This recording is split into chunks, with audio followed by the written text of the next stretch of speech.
sida badan muuqaal noocan oo kale ah waxaa lagu eeba furaato ay iyagu haystaan cabsigelin waxaanu si hoose kugu sheegi doonaa tun la xiriira sumeeyaha cad oo aadan ka maarmi karin bohliyo dartii oo misana ku burburiya kolka sida loo dhigo waxaa judhiiba maankaaga dafooranaya maandooriyayaasha horoweyn iyo kokiin annaguse weli waxaanu ku joognaa sunta cad sokorta iminka laga yaabaa inaad garatay halka aanu ku jeedno tiraabta hore waxaa loola jeedaa toosi luquntaada uma jeedno inaannu isbarbarigno sokorta iyo harawiin waxaase habban inaad ogaato in sokortu tahay tii ugu xumayd waxaad hore isu dhaafiso oo aad liqdo lagana yaabee inaadan garan sida uu kuu gelayo sumeeyaha cadeyaad sida waalan u jeceshahay sumeeye cad macaan misana dilaa ah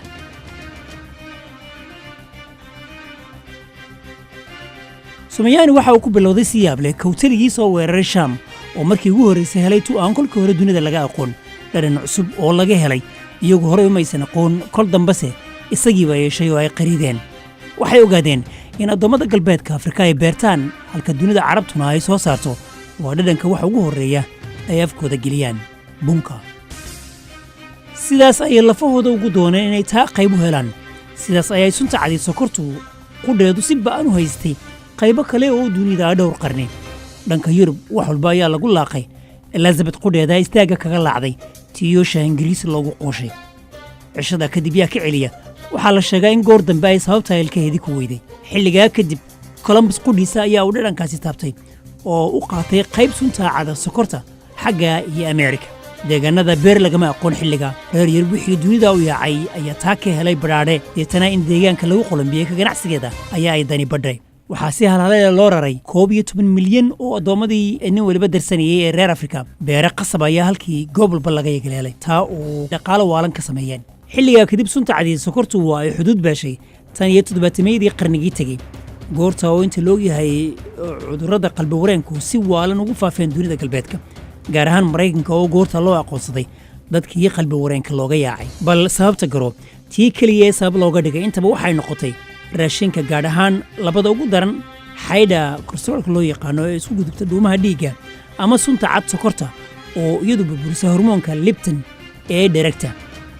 dood dagaal lagu afxidhay bay judhiiba daf yidhaahdeen arsenal kiis aqoon-yahanka culumta noolaha iyo john yatkin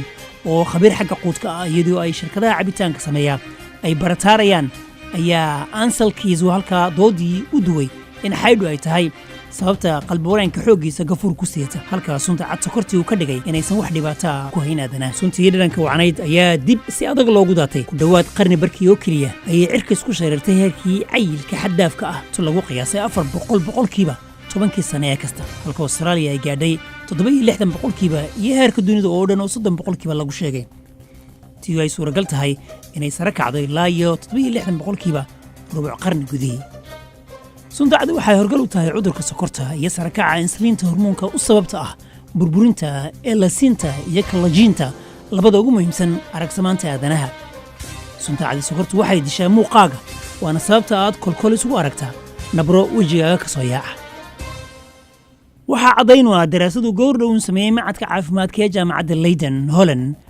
tan oo loo adeegsaday 600 oo qof oo rag iyo dumarba lahaa kuwan oo ay da'doodu u dhaxaysay 50 ilaa 70 jir tan ayaa lagu ogaaday in kuwii dhiiggoodu sokortu hafisay ay muuq ahaan ka weyn yihiin in badanna da'dooda runta ah tan oo sabab looga dhigay in kuwa insuliintu jirkooda ku badan tahay ay iyana jirkooda ku yar tahay la falgalka sokorta ee xagga dhiigga tayada insuliinta ayaa ka dhigtay inay riiqdo glucose-ka dhiigga tan lagama maarmaanka u ah 40 ilaa 30 boqolkiiba shaqada maskaxda jidhiiba qofku waxa uu dareemaa hoos u dhac xagga awoodda iyo abbaartiran joogto ah sunta cad sokorta waa doonto inaad si joogta u cunto goor walba aad iska dayso jirkaaga ayaa doonaya in badan oo sokor ah iyadoo jirkaaga oo keliya kuma ekaan doonto waxa kale oo ay dhaawacaysaa dareenkaaga oo kuu keentaa buufis juulaydii la soo dhaafay ayaa ay kulliyadda london baahisay daraasad loogu dhabagelayay 8,000 oo qof kuwan oo da'doodu ay ka weyn tahay 20 jir daraasadan ayaa lagu ogaaday in kuwii liqay in ka badan 60 garaam oo sokor ah maalin walba ay halis u yihiin 30 boqolkiiba buufis joogto ah kolka la barbar dhigo kuwii iyagu adeegsaday in ka yartaa